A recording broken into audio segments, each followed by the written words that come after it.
से इस वक्त की बड़ी खबर देख रहे हैं, जहां सोनाहातू में निर्माणाधीन कुएं में डूबने से 5 साल की बच्ची की मौत हो गई है।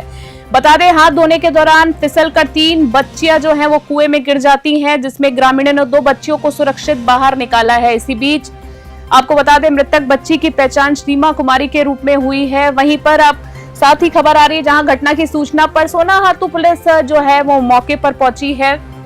ग्रामीणों की मदद से बच्ची के शव को निकालने का प्रयास जारी है। साथ ही रांची से इस वक्त की बड़ी खबर देख रहे हैं आप, और इस पूरे मामले में अधिक जानकारी के लिए हमारे साथ संतोष मेहता, हमारे संवाददाता रांची से हमारे साथ जुड़ गए। संतोष, ये जो पूरा मामला है, जिस तरीके से विजुअल में देख पा रहे हैं कि दलदला एकदम कुआं है दिख रहा है, क्या निर्माणाधीन कुओं के आसपास कोई सुरक्षा इंतजामों की घोर अनदेखी नहीं आपको लग रहा है कि किया गया? इतना बड़ा खुला गड्ढा और इसमें बच्चियां डूब जाती हैं, क्या कहेंगे इस पूरे मामले में?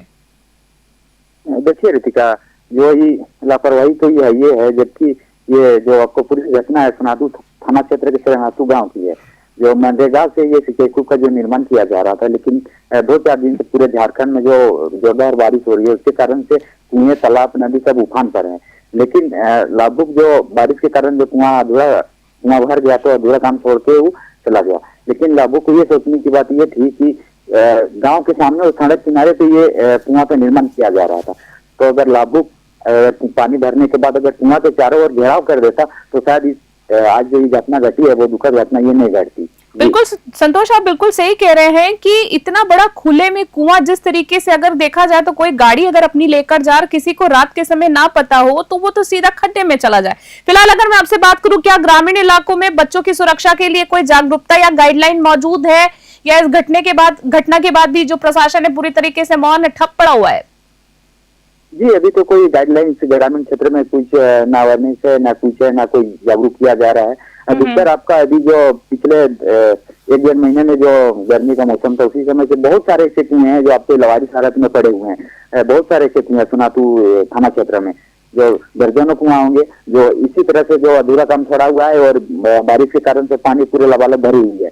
और ये दुर्घटना जो हो रही है, जो लापरवाही है, जो परिवार के लोग हैं, उनको भी सोचने की बात है, चाहिए था कि जो कुआं पूरा गांव के अगल बगल में कुआं जो भरे हुए हैं, तो अपने बच्चे को कुआं के बगल में खेलने के लिए ना दिया जाए। लेकिन उन लोग की तरफ से भी उस तरह का कदम नहीं उठाया जा रहा है। इस कारण से देखिए, कल ही एक हमने खबर देखा था, खूंटी में जो 2 बच्चे 9-10 साल के जो बच्चे हैं, जो भी कुआं में इसी कारण खेलने के दौरान ही डूबे थे, उन दोनों को भी मौत हुई थी। अगर इस तरह का लापरवाही होती रही तो ये घटना लगातार देखने को मिलती है। ठीक है, देखिए, माना आपकी बात संतोष बिल्कुल सही है कि एक पारिवारिक अगर तौर पर आपने जिस तरीके से कहा बात की, तो उनके माता पिता यानी अभिभावकों की भी जिम्मेदारी तो बनती है, पर ये प्रशासन की जिम्मेदारी जो है वो साफ तौर पर नजर आ रही है, क्योंकि प्रशासनिक काम है ये। छोटे बच्चे, कई बार ख्याल नहीं होता, पर गाइडलाइंस की एक प्रॉपर बोर्ड होना चाहिए, गाइडलाइन होनी चाहिए। फिलहाल आपसे बात करूं कि क्या ऐसे निर्माण स्थलों की निगरानी की कोई जवाबदेही व्यवस्था है? किसी ने इस पूरे मामले को लेकर क्या जवाब दिया है? क्या कोई बयान सामने आया? कोई जवाबदेही लेने के लिए तैयार है भी या नहीं है इस मामले के बाद भी? देखिए, इस घटनास्थल पर हम जब वहाँ पर गए तो वहाँ पे जो आपका जो प्रखंड लेवल के जो शायद पंचायत सेवक होंगे वो वहाँ पर पहुंचे हुए थे। उनसे मैंने पूछा कि भाई, आप लोगों ने जो ये मनरेगा से सिंचाई कूप का निर्माण करा रहे हैं, और आप देख रहे हैं कि इस तरह से लगातार 3 दिन से बारिश हो रही है, तो कुआं जब भर गए हैं, तो लाभुक आप लोग क्यों उनके तरफ से जानकारी आप लोग नहीं दिए कि जितने भी सड़क किनारे या गांव के आसपास जितने भी कुएं निर्माण किया जा रहा है वो भरे हुए हैं, वहां पर घेराव किया गया। लेकिन उनके तरफ से कहा कि हाँ, ये एक तरह से लापरवाही है, लेकिन सब अपना पल्ला झाड़ रहे हैं इस घटना के वक्त से। जी रितिका, कहने का मतलब है कि जब आपने प्रशासनिक अधिकारियों से वहां पर जब इस पूरे घटना के बाद वो आते हैं मुंह दिखाई करने के लिए, कह सकते हैं सिर्फ साफ तौर पर, उसके बावजूद भी वो अपना पल्ला झाड़ते हुए नजर आ रहे हैं। बहुत बड़ा सवाल है सरकार से कि आखिर इस तरह की जो बच्चों के साथ दरिंदगी है वो कब तक होती रहेगी, क्योंकि ये बहुत बड़ी घटना है। एक आखिरी सवाल आपसे लेना चाहूंगी, क्या मृत बच्ची के परिवार को मुआवजा या सरकारी सहायता मिलेगी या नहीं मिलेगी? जी देखिए, वहाँ पे जो पंचायत के जो सोनाहातू पंचायत के अंदर में वो सोनाहातू गांव होता है, वहाँ के मुखिया विकास सिंह मुंडा भी वहाँ पहुंचे हुए थे, साथ ही थाना प्रभारी पहुंचे थे। ब्लॉक से जो बीडीओ थे, सीओ जो ही अपने कर्मचारी को भेजे थे, उन लोग से बात चल रही थी कि बच्ची को मुआवजा दिया जाए ताकि पीड़ित जो परिवार है उनको सांत्वना कुछ मिल जाए। लेकिन ऐसे में अगर सरकार की तरफ से मुआवजा कैसे दिया जाएगा? कि एक बात निकल के सामने आ रही थी, अगर कोई तालाब में या नदी में डूबने से किसी की मृत्यु होती है तो उसको मुआवजा दिया जाता है, लेकिन कुआं में डूबने से शायद बात वहां से निकल पाएगी, मुआवजा नहीं मिल पाएगा।